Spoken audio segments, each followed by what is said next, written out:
So hello everyone, it's the Cricket Connoisseur here and welcome to episode 26 of the TCC Talks podcast. On today's episode, I'm joined by one of the brightest prospects in South African cricket at the moment. It is none other than Paarl Rocks and Cape Cobras wicketkeeper batsman, Carl Verreynne. So first things first, Carl, thank you very much for coming onto the podcast today, mate. How's your day been so far? Happy to be here. Yeah, no, it's been good. Like I was mentioning to you earlier, it's a bit cloudy. It's been a bit of rain today, so yeah, quite chilly in Cape Town at the moment. Yeah, that's well, it must be very strange for anyone viewing this on the YouTube channel because it's almost opposite. You got South Africa looking like England. England looks like South Africa today. Yeah, no, exactly. It's a nice surprise, though. Obviously, if we can get the sun and it's not raining, although we do have thunderstorms forecast as well, which isn't brilliant. But to kickstart the podcast, Kyle, okay, we always start at the origin of your career, okay? Not that long ago, I suppose, only 23. But Yeah. what was your first ever memory of cricket, either playing or watching the game? I think my first ever memory is just watching my brother and also my dad play club cricket. I know they played. I don't know if they played a little bit together, but just sort of my memories of watching them play club cricket as a little, probably 3-4-year-old, just on the side of the field watching them play. That's probably my first sort of memory of watching the game, and then maybe 2 or 3 years later, playing mini cricket is my first memories of playing cricket. Yeah, that's very, very young, 3 or 4. So pretty much been born and bred to play cricket almost. Yeah, I think obviously my family's quite sports orientated. So just sort of on the weekends they just spend pretty much the whole weekend in and around sports. So I was obviously dragged along to go watch, and that's sort of how I got introduced to all the sports that I played. Fair enough. And away from your family, obviously your family seems to be a massive influence then on your cricketing journey. But who did you look up to in the cricketing world then? Who did you kind of take tactics and techniques from almost in the world of cricket? I think for any South African, especially my age group, sort of growing up, firstly, Jacques Kallis, obviously, a legend of the game around the world, and obviously in South Africa is very, sort of everyone's hero. And then as I sort of got a little bit older, AB de Villiers was the guy that I really aspired to be like. So, growing up from a younger age, definitely Jacques Kallis, and then as I got a little bit older, AB de Villiers. Those were the two guys that sort of I looked at as being heroes and sort of inspired me. Well, both fantastic choices. They really are. Jacques Kallis, a top 5 test run scorer of all time. AB needs no introduction. I think every cricket fan knows AB de Villiers. But talking of AB, obviously he was a wicketkeeper, and you're a wicketkeeper as well, Kyle. What thought process made you a wicketkeeper? Because not obviously people go into all different forms and styles in cricket, but what made wicketkeeping special to you? What made you carry that on? Yeah, I've been asked quite a few times. It's a bit of a, I don't want to say funny story, but I never actually wanted to be a wicketkeeper. It's not something that ever sort of stood out to me. And I think it must have been under 10, under 11. I was playing at my local club. I was opening the bowling and opening the batting. Not because I was any good at either, but just because I was, maybe just a little bit better than the other guys. And I think it got to a stage where everyone was saying, well, it's unfair that you do both. So the coach at the time said, well, we got to sort of give the opportunity fairly. So you need to choose, do you want to bat or bowl? So I said, no, I definitely want to keep batting. I don't mind stopping, sort of putting a brakes on the bowling. And then I got so bored in the field that I said, well, if I'm going to bat, can I just try out keeping just to keep me busy? I've ended up becoming a professional wicketkeeper. So that's sort of how it started. That's pretty much the story. It's definitely not anything like me seeing someone keep and saying I want to do that. It just sort of fell into place. But I'm really grateful it did, because it's given me a lot of opportunities. So I'm happy that it happened that way. Well, yeah, and it seems to be the right choice. It seems to have paid off very much so. A very interesting way to get into keeping, I must say. I imagine not many wicket keepers started off as an opening batsman and opening bowler. But yeah, very interesting and very unique, I suppose, avenue into wicket keeping. And obviously, as I said, it's paid off. We'll talk a bit about that in a bit. But talking of other sports that you played, you also played hockey, didn't you? So Obviously, hockey can be a rough sport. And I read when you were 16, you broke your hand. So you've actually got metal plates in your hand. So how difficult a time was that? Because obviously you had to take time away from the game. You love cricket, obviously. How difficult was that, and how did you deal with so much time off of the game? Yeah, it was obviously it was quite difficult for me. Obviously, cricket has always been the main sport of mine. It's always been my main focus. But in saying that, I really did enjoy playing hockey. It was something that kept me fit and something to do in the winter. Obviously, we play hockey most of the winter when we can't really get outdoors for cricket and stuff. So something that I really enjoyed. And then to go through that, it was wasn't ideal, but I think it was quite important for me to go through that. Just allowed me to sort of realize how important cricket was to me. Obviously, missing out a few months of not being able to do anything, you get to think back and realize how much you appreciate being able to play cricket and how much that's what I wanted to do going further. So yeah, it obviously wasn't an ideal situation, but I think it was really good for me. And that was probably also the point that I realized that I need to not stop playing hockey, but just stop taking it as seriously and sort of put all my energy into cricket. Yeah, and during those times, because as you said, it was a few months. Was there ever just a little bit of doubt that crept in? Was there any time where you thought maybe I shouldn't go back into cricket, or was it just get back as soon as I'm fit again? It's a weird one. I think there's always doubts with any injury that happens, but I think fortunately I was reasonably young. Those sort of things don't really cross into your mind. You're just waiting to get back to being able to do what you do, and then you're good to go. You don't really well, at the time I didn't really consider that it would ever force me out of cricket completely. But I was a bit nervous about wicket keeping, because obviously it's quite a lot of impact on your hands and stuff. So I was a little bit nervous about that, but I think that's probably the only sort of questions that popped into my head. But I never really thought about possibly stopping cricket. If anything, I think it made me realize more that it's something that I want to do full time. So if anything, it kind of drove the passion and the hunger to come back, which is quite interesting. No, definitely, yeah. And it shows a certain level of mental fortitude, obviously, to come back from that. You've still got the metal plates in your hands.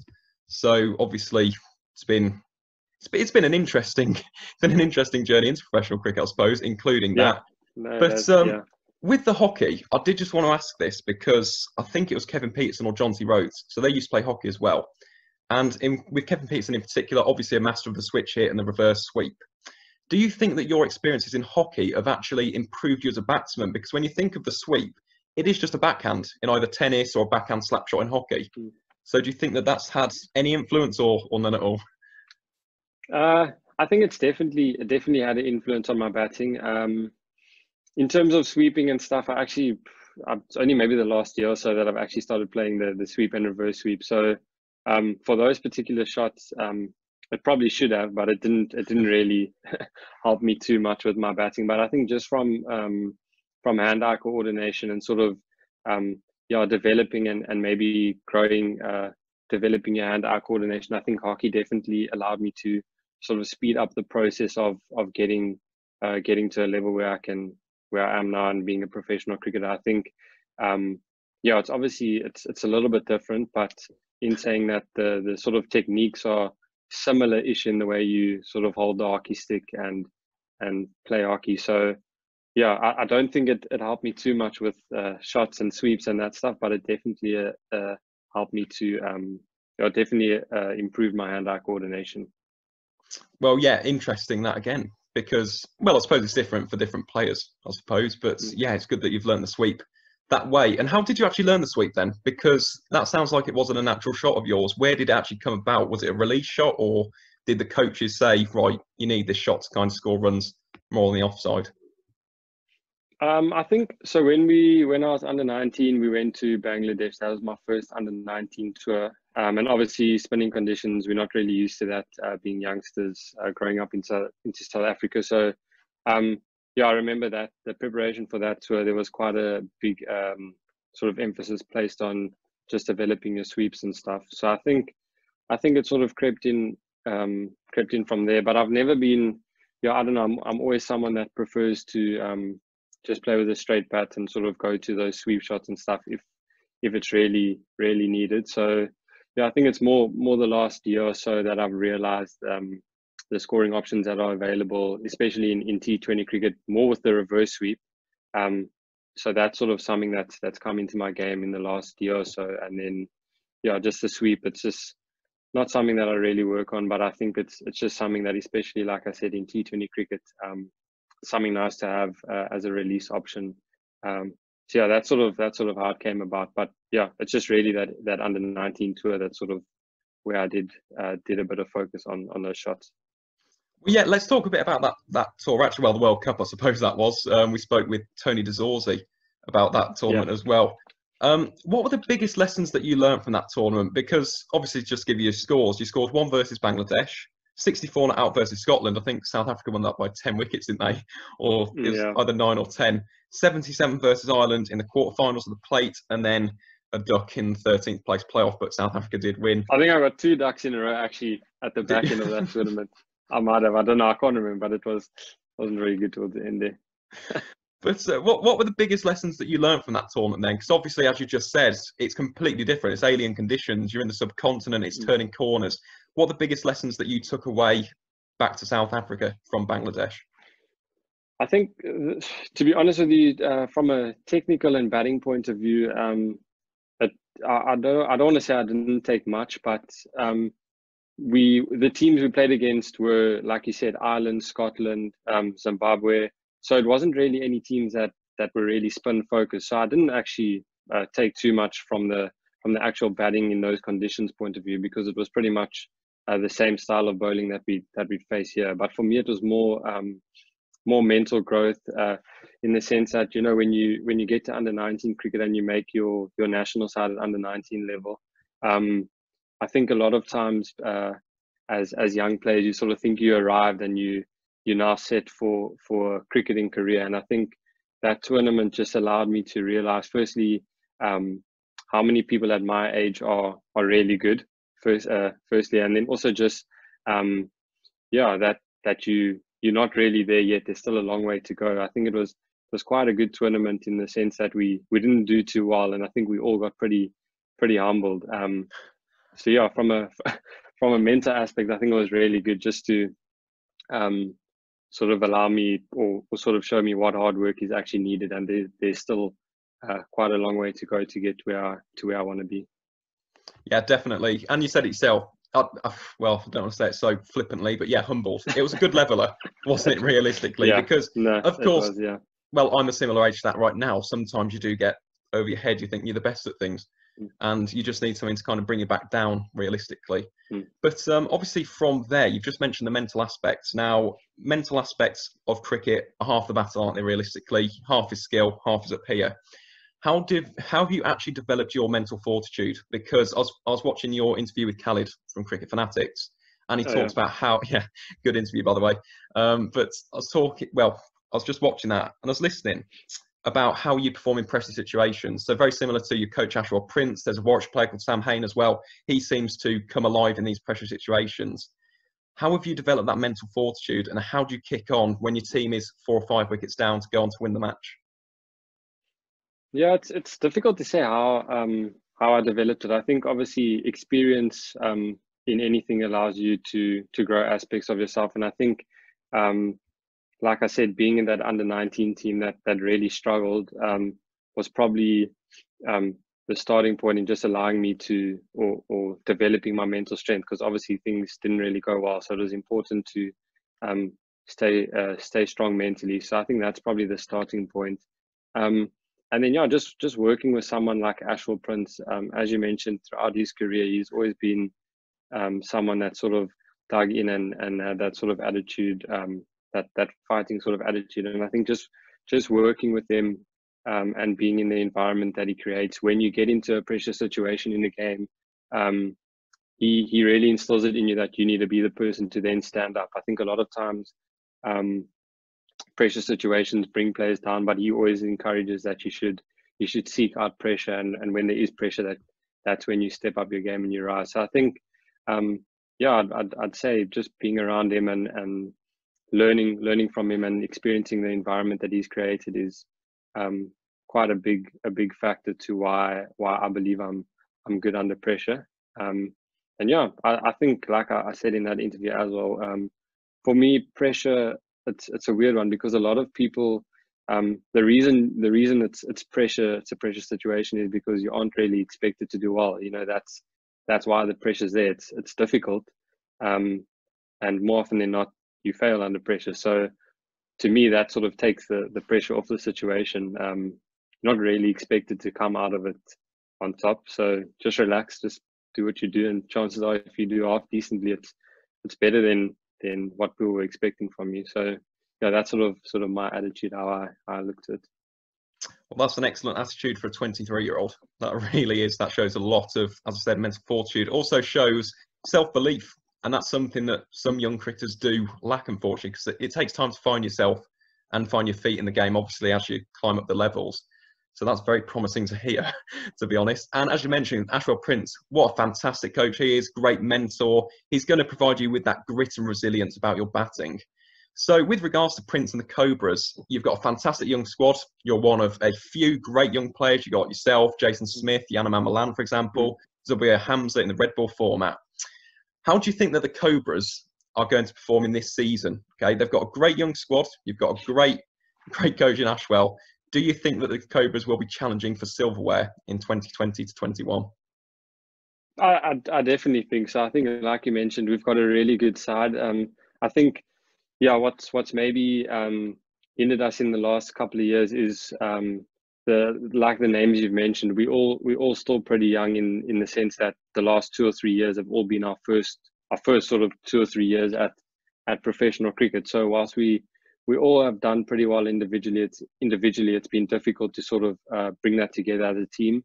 But I think now we've all got at least 3 or 4 years experience under our belts at that level, and I think it's exciting to think that we're all still young, and we've still hopefully got a long way to go, but we've already gained 3 or 4 years experience at this level. So I think that'll definitely assist us in going forward.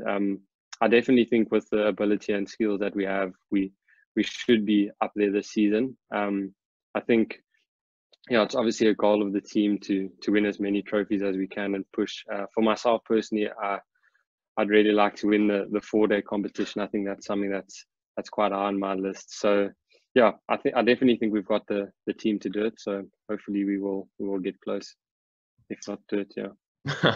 Well, I wish you the best of luck with that. Obviously, it is a fantastic young team. Just out of interest, why the 4-day series out of all of the Momentum 1-Day Cup and the I suppose there isn't a T20 anymore. T20, whatever there is, yeah. We don't know whatever tournament it is. Yeah, I don't know. I think firstly the T20 for the last 2 seasons or so, we've been with different teams. I was with the Paul Rocks and we won it, but it's a completely different side to the Cape Cobras, obviously. Yes. And then in the white ball stuff, I think it's a longer format than T20s, but it really just you really just need to get into the top 4 out of 6 teams, which I know we didn't do it, but it shouldn't be that difficult to get into the top 4 out of 6 teams. And then it's really just whoever has a good day, you know, whether you're 4th or 1st in the log, if you have a good day and get into the final and get it and have another good day, you win. Where 4-day cricket, it really does take 4 days of constant good work and energy and that to win a game. And you need to win probably 6 or 7 games out of the 10 games that we played to end up winning. So yeah, it takes a lot of consistency to win the red ball competition. And I think you get a real sense of who's the best team over a full season from the red ball calendar, whereas the white ball, it's not to say it doesn't give an indication, but it's more just a case of who's sort of having a good period, where red ball, you've got to be consistent over a long period of time. Yeah, I completely understand that. In the white ball formats, it's about peaking at the right time, isn't it? It's not so much about being completely consistent for, 10 rounds? Exactly. So I actually understand that mindset, and it's a good mindset. And talking of your first class career so far, it's been very good. I must admit, Kyle, it really has. Just to give everyone at home listening to this some stats, 40 matches, a 50.72 average, scored 2,587 runs, high score of 155, which came against the Titans, didn't it? You scored two centuries in that game, didn't you? Yeah. Yeah, Two in the same game. Yeah. But what's the other one? 115, wasn't it, from like 120 odd balls? Yeah, between 110 and 120. I don't actually know, to be honest. But yeah, it was trying to whack it at the end and managed to get there. Well, that is incredible. And as I said, they're incredible numbers. 50.72 average. Okay, realistically, any other team in the world, you should be in a team realistically there. You should be at least challenging for a test spot. So my question to you, Carl, is do you think a test call-up is on the horizon? Not necessarily right now, but if you can keep up this form, keep working hard, keep improving, do you think that this will eventually be paid off with a spot in the Proteas test team? I definitely hope so. Test cricket is obviously it's my number one goal. So Test cricket, that's obviously my hope. So I really do hope that it is the case. But yeah, I think if things keep going the way they are going, and I keep putting up the numbers, I think obviously Quinny's the Test match keeper, but I think my numbers are pretty good just as a batsman. So I'm hoping to hopefully in the next year or so sort of get into that 5-6 as a batter. That's my goal, and I think if I continue to do what I'm doing, it won't be too far until that happens. I think it's just a case for me, as I did in the last season, it's just converting starts. I think I've been quite good at getting to 50, but haven't always kicked on. I think you can see from my numbers there, I think I've got my conversion rate to hundreds isn't great. So I think if I can improve that and be a bit more consistent in terms of big scores, then I should hopefully get there pretty soon. Yeah, I'm talking of the conversion rate. I actually do have it here. So 17 50-plus scores, which is obviously fantastic. 3 centuries, 2 of them in the same match, which was obviously a great achievement. So with that in mind, you've just mentioned it. Okay, conversion rate is quite clearly an important thing for batsmen, because once you get those starts, you should really be getting those bigger scores, the 80-plus, the 100-plus scores. So how are you looking to improve that in the future? Because you're certainly getting the start, you're getting some big, substantial innings here. But what do you think needs to be worked upon and improved in your game personally to make that happen on a more consistent basis? I think it's just a bit of a mindset thing. I think obviously my first season I batted 6-7 most of the season. Second season I was sort of 5-6, and it's only this last season where I've really been at number 5 the whole time. And I think I've spoken a bit with the coach and stuff about this. My mindset has always been coming in a bit lower down, get runs sort of as quickly as possible. And I've sort of been, once I get to 60 odd or whatever, I've already added a lot of value to the team. And if I can now step up the rate and get a couple quick runs here, it will be beneficial, and that's where I end up getting out. So it's more just a case of now I'm batting a little bit higher up, just being more aware of the time that's left in the game, and sort of understanding that there's still a long way to go. Like I said, the first couple of seasons batting a bit lower down. When you start getting to 60, 70, you're normally batting with number 9, number 10, and you need to sort of pick it up a little bit. So it's more just about me realizing that there is a lot more time now that I'm batting slightly higher. That's sort of the main thing that I need to work on. But yeah, I'm happy with the last season. Getting those hundreds was really good. I'm pretty happy with how things went last season. It's now just making sure that I can do that for a couple of seasons. And just keep converting the starts that I get. Definitely, and not only that, it's understandable, isn't it? Still a young cricketer, still. Well, I wouldn't say you're just learning your way now, but it's the maturity in the development, isn't it? Realistically, you're massively improved in the past couple of seasons. Again, last year's stats in the 4-day series, you were the 10th highest run scorer in the entire competition, actually. So that was a great achievement. I think you're second highest on the Cobras as well, behind Matt Kleinveld. But 7 matches, 551 runs, 55.1 average. It's not bad, is it, Kyle? Yeah. Incredible. Yeah, and I mean, in that we played a game against the SAA side, which obviously does. We played a game against the England side as the SAA side, which obviously isn't in those numbers, and I got 78, I think. So yeah, if you add that in there, I was really happy with that season. Was that at the one at Benoni? Willem Apport? Yeah. It was. Yeah, unfortunately, it didn't get because of the sicknesses and everything going on. It ended up not being a first class game. But yeah, pity about that. But yeah. I vaguely remember that, and then obviously England lost the first test, which wasn't ideal. But yeah, and then came back to yeah, to came win the back rest. strong. Unfortunately for us. Unfortunately for the England fans, 3-1, some nice Yeah, World Test Championship points. But I'm guessing that you'll want to take some back when you get into the team, Kyle. But away hopefully. from, yeah, not hope, well, say hopefully, I think it'll be quite soon. But with regards to your red ball, let's now talk about white ball cricket, because you're obviously a winner of the Mzonsi Super League in 2019 with the Rocks. You had a fantastic 18-19 Momentum One Day Cup as well. Let's just have a look at your stats again in List A cricket. 36 matches, 930 runs, average of 35.76, 650 plus scores and a century.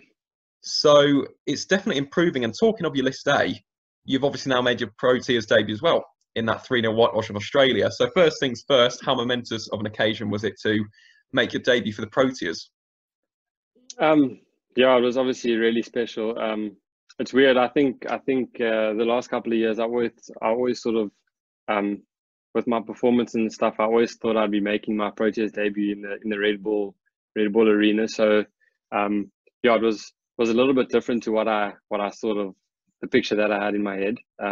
But yeah, it was really special. Obviously, it's been a dream to represent my country, and fortunately, it was in Paarl, which is pretty close to Cape Town, so I got to have all my family and stuff there, which was really cool. And I think being able to make a debut against Australia as well is, yeah, it's really nice. It's not, yeah, it's a very big team, so you feel quite good about yourself being given the opportunity against such a strong side. So yeah, it was really good, really special for me.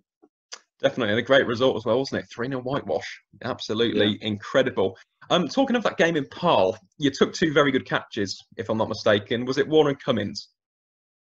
I believe it was those two, wasn't it? Yes. Definitely Warner. I think it was Pat Cummins. I'm not sure. With the think it one, was him. I think The it was one that went Cummins. very high up. Yeah. Yes. Yeah. Yeah. I just wanted to ask, which of those catches did you prefer? Because the Warner one went on for quite what they reviewed it, didn't they? Because Yeah. I don't know why I got went bobbles. straight in, but anyway. Yeah. For the Warner one for me, I think was probably the best. Well, I don't know if it was the better catch, but I think it was more of a relief for me. Obviously, being a keeper, now you're fielding sort of backward point cover for the Pro Tiers. First time I've ever really fielded properly in the outfield, so I was a bit nervous. So just to take that first catch, it was quite a relief, and yeah, I was quite happy to do that. Yeah, and as I said, they're both fantastic catches. You could have chose either one. Personally, I probably would have gone for the Cummins one, to be honest. Yeah, I think that probably was the better catch. I think just yeah, being able to just take the first one I was happy just to get that out of the way. no, it's understandable. Of course, it is calms the nerves as well. But talking of Yeah. your batting as well, let's not forget that you got 50 in your third match. Apologies if I butcher the name of this, but Potchefstroom, so at Senwis Park. With regards to that, yeah, 50 in your third game. How big of an occasion was that for you? Because that's a huge achievement. Yeah, it was nice, but getting out, I think a ball or so later was not great. But yeah, obviously my debut, I got 48, which I was obviously you take that before you make your debut if you get told you're going to get 48. But after getting out, I was a bit disappointed. I'm coming so close to your first international milestone and then not getting there. It was really important for me to sort of tick that off the list as soon as possible after that. So yeah, for it to come 2 games later, I was really pleased about. And yeah, I think obviously being a youngster and just playing domestic cricket before that, you don't really get the full crowds at domestic level like you do at international level. So to be able to just reach a milestone in front of a full house was also something that you always sort of dream of, that having everyone clap and all of that. So it was quite nice to experience that. And you've just mentioned there the atmosphere. Which of the 3 games would you say was best in terms of atmosphere then? Because obviously Boland Park's known for its atmosphere. It had a fantastic atmosphere in the MSL final. But which of the 3 venues was your personal favourite? Definitely Boland Park. I think obviously coming from Cape Town and being local, the crowd, there's always a little bit more. There's a little bit more energy from the crowd than at the other grounds. And I think, just having a full Boland Park for an international game, it's something that I haven't experienced before. And definitely out of the 3 games that I've played, the number one. Fair enough. I mean, I can't really argue with that. It was fantastic. It really was. Always, as you said, always good crowd there. It's a very, Yeah. I think it's an underrated one in terms of on an international scale, actually. Spalham Park is Yeah. fantastic. No, But, it's a great ground, great views. yeah, of the what is it, I vineyards? don't know what it's called there, but there's good views when you're out in the deep. So yeah, no, it's a great venue. Yeah, beautiful ground. Definitely concur with that. But yeah, we've just been speaking about your ODI cricket then, and we've spoken a bit about your future ambition in Test cricket then. What do you think the near future has in store for you then, Kyle? Because I mentioned it right at the beginning of the podcast, you're very highly touted, you're a big prospect. What do you think the near future, so the next year or so, has in store for you as a cricketer? I think I put a lot of focus into my red ball, and I think if I could sort of have it my way in the next year, I'd like to be playing Test cricket. It's difficult to say be a permanent member of the Test side, but I'd like to hopefully get an opportunity in the Test side, and yeah, just get myself into that team. And then from a white ball aspect, I think now that I've played a few games, I sort of have a bit of a taste for international cricket in the 50 over format. I'm just hoping to get a few more opportunities and sort of become more part of, don't want to say more part of the squad, but obviously now I'm sort of on the fringes. I just want to become more of a permanent member in the side. Obviously it's difficult to say be a permanent member in the 11, but just sort of be a permanent fixture in the 15 for the next couple of tours. That's sort of my goal for the near future, I suppose. Well, yeah, definitely. It's about just getting a foot in the door, isn't it, realistically, and then cementing your place in the future, realistically. But yeah, I wish you the very best of luck with that, obviously. I love the style in which you bat. It's very, how to say, innovative and aggressive. It's very exciting batting. And as I said, if you continue this form, which I hope you do in the 2021 season, yeah, I think we've got a future star on our hands here, to be honest. But just to wrap up the podcast now, Kyle, okay, this is a pretty new section actually in the TCC Talks podcast. It's the quickfire section round. Okay, so this will range from culture things to cricket. So, are you ready? Am I ready? Oh yes, I'm ready. Yeah. Go. I thought that was a question. Oh yeah. Well, you answered that quite slowly as well. So that yeah, brilliant. Sorry. Right. Question number 1. Okay, Newlands or the Wanderers? Newlands. Good answer. Question number 2, Dale Steyn or Jimmy Anderson? Dale Steyn. Why? You know, obviously Jimmy's good, and I've played against him now, and he got me out as well. So he's good. But I just think Dale Steyn's record in the subcontinent and all of the subcontinent, he's got an unbelievable record, and I think that sort of just takes him that one step further. Obviously, in home conditions, they're both exceptional. Jimmy in England is ridiculous, and I think Dale in home conditions is really good. But I think for me the difference is just in away conditions. I think Dale Steyn's probably just that little bit better, so that's why he gets it for me. That's fair enough. I remember, what was it? 5? He took 5 or 6 for against India in Nagpur, which was incredible. Exactly. Yeah, that's something that stands out to me. So that's why I'll go with him. Fair choice. I mean, I wasn't expecting anything else. All the South Africans so far have obviously chosen the Steyn gun. You would do. He's a home hero. Yeah, definitely. Question number 3. I think I know the answer to this now, actually. But cover drive or reverse sweep? Cover drive. Yeah, I was expecting that, considering that the reverse sweep is only a new aspect of your game. Question number 4. IPL or Big Bash? IPL. Okay, and I have a further question for that. If you could choose one of the franchises, which team would you play for? Rajasthan. No, sorry. Royal Challengers, Bangalore. Excellent choice. I can't argue with that. Why RCB? Firstly, AB de Villiers, Virat Kohli, playing that team would be pretty cool. I think that's probably the only reason, to be honest with you. I think all the teams are good, and they haven't. I don't think they've won an IPL yet. So yeah, be nice to play in that side and be part of winning the first tournament. Yeah, we haven't. I've been supporting them for 13 years. It's still not happened. Yeah, we've lost 3 finals as well. But we do like our South Africans, so you never know, Carl. Give it another tournament or 2. We could see you with the gloves. for the Bangalore boys. Right, next question. Question 5. This is an interesting one. 3-team cricket or T10? Sure. 3 TC. I'm going to have to go with. Have you played any T10? I know you've played in the Solidarity Cup. That's why I asked that. Have you played any T10 yet? I have, but not sort of at a competitive level. I think a couple of club games you play T10 at school as well. You have a couple of T10 games, but nothing really too serious.